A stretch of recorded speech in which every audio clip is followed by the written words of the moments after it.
بسم اللہ الرحمن الرحیم۔ زندگی کا ہر لمحہ نہایت قیمتی ہے، جس کا اندازہ قیامت کے روز ہوگا۔ انسان کے تمام غم اور پریشانیاں اس کی ناجائز خواہشوں کی وجہ سے آتی ہے۔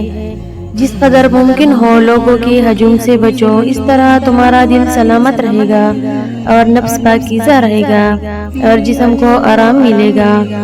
خدا اپنے بندوں سے صرف دو چیزیں چاہتا ہے: توحید پر اقرار اور لوگوں سے اچھے اخلاق سے پیش آنا۔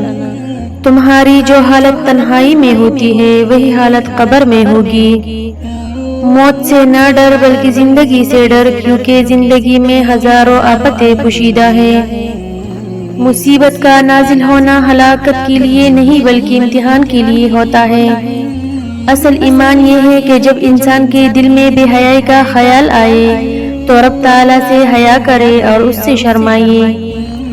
دل کی صفائی چاہتے ہو تو آنکھ دنیا سے بند کر لو۔ جو بندہ خاموش رہتا ہے وہ بہت دانا ہے، کیونکہ کثرتی کلام سے کچھ نہ کچھ گناہ سرزد ہو جاتا ہے۔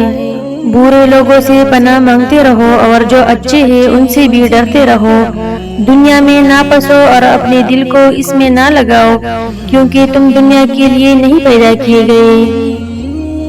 جو زبان اپنے قابو میں نہیں رکھتا ندامت اٹھاتا ہے۔ جو شخص جہنم کے سائے سے بچنا اور خدا کے سائے میں آنا چاہتا ہے، اس کو چاہیے کہ سختی کی بجائے نرمی اختیار کرے۔ حرام چیزوں اور حرام کاموں سے ہمیشہ بچتے رہو، تمہاری دعائیں قبول ہونا شروع ہو جائیں گے۔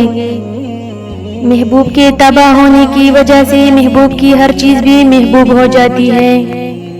حکومت اور عورت کی محبت حد سے زیادہ مشکل ہے۔ جو کچھ تمہیں نظر آ رہا ہے اس میں کچھ باقی نہ رہے گا۔ مال ہو یا اولاد سب پناہ ہو جائے گا، البتہ اللہ تعالیٰ کی ذات کو بقا و دوام حاصل ہے۔ وہ لوگ بہتر ہیں جو دنیا کو آخرت کے لیے ترک کر دیتے ہیں، لیکن جو دنیا اور آخرت دونوں کو لیتے ہیں وہ بہت بہتر ہے۔ بیوہ کی دوسری شادی بے حیائی نہیں بلکہ بے حیائی کو روکتی ہے۔ محبت سب سے کرو، اعتبار چند ساتھیوں کا اور بدی کسی کے ساتھ بھی نہ کرو۔ دولت عورت کے پیچھے آتی ہے، دولت مند ہونا چاہتے ہو تو عورت کی قسمت کو اپنے اوپر اڑ لو، یعنی اس کی حیا اور اس کی پارسائی اڑ لو تو عورت کا رخ آپ کی طرف ہو جائے گا۔ سخی کو سخاوت کرتے وقت جو خوشی ہوتی ہے اس کا اندازہ بخیل کبھی نہیں کر سکتا۔ جو انسان اپنے ارادے کا پکا ہو وہ دنیا کو اپنی مرضی کے مطابق ڈال سکتا ہے اور اپنی منزل کو حاصل کر سکتا ہے۔ نادانی یہ ہے کہ انسان ایک ہی گڑھے میں بار بار گرتا رہے اور نصیحت کو نہ تانے۔ عقل مند پہلے اپنے دماغ سے پوچھتا ہے، پھر منہ سے بات نکلتا ہے۔ نفس کی ایک خواہش پوری کرنے سے اللہ کے راستے میں سینکڑوں رکاوٹیں پیدا ہو جاتی ہے۔ آنسو بہانے کا کوئی فائدہ نہیں، کیونکہ آنسو ہماری قسمت تو نہیں بدل سکتے۔ جس بات کا تمہیں پورا علم نہ ہو اپنی زبان سے مت نکالو۔